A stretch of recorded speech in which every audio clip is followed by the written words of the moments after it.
English Fairy Tales, collected by Joseph Jacobs. Chapter 15. The Master and His Pupil.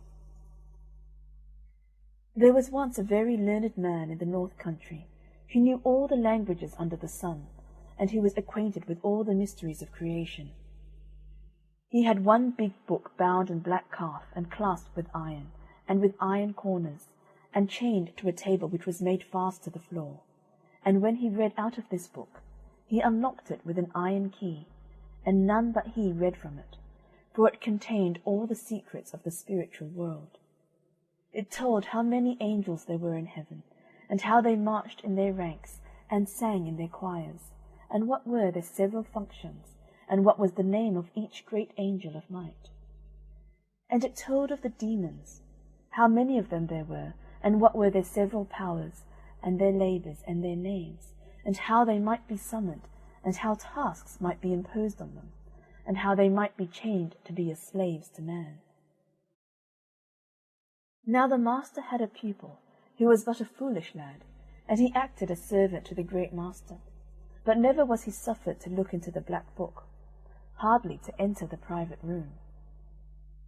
One day the master was out, and then the lad, as curious as could be, hurried to the chamber where his master kept his wondrous apparatus for changing copper into gold, and lead into silver, and where was his mirror, in which he could see all that was passing in the world, and where was the shell which, when held to the ear, whispered all the words that were being spoken by anyone that the master desired to know.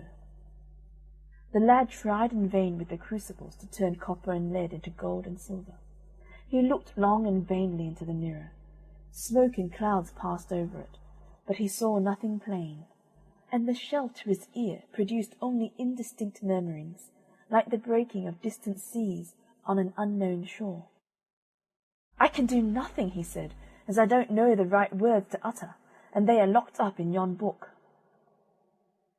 He looked round, and see, the book was unfastened. The master had forgotten to lock it before he went out. The boy rushed to it, and unclosed the volume.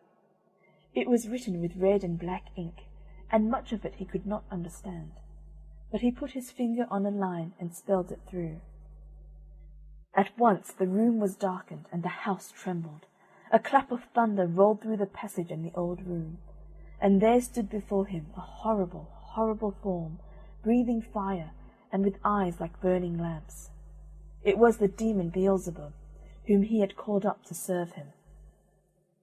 "Set me a task," said he, with a voice like the roaring of an iron furnace. The boy only trembled, and his hair stood up. "Set me a task, or I shall strangle thee." But the lad could not speak.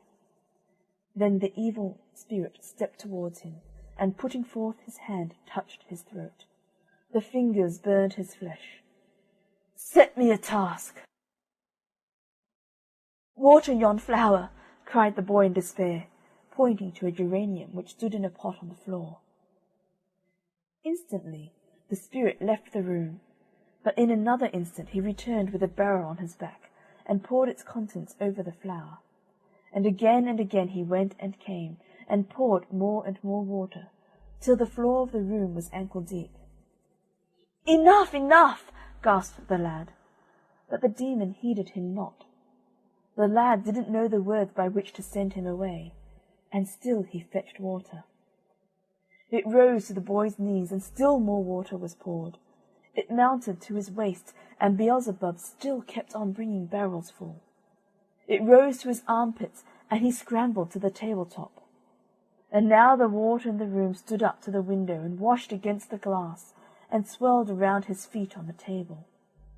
It still rose. It reached his breast. In vain he cried. The evil spirit would not be dismissed, and to this day he would have been pouring water, and would have drowned all Yorkshire. But the master remembered on his journey that he had not locked his book, and therefore returned, and at the moment when the water was bubbling about the pupil's chin, rushed into the room and spoke the words which cast Beelzebub back into his fiery home. End of chapter 15. The Master and His Pupil.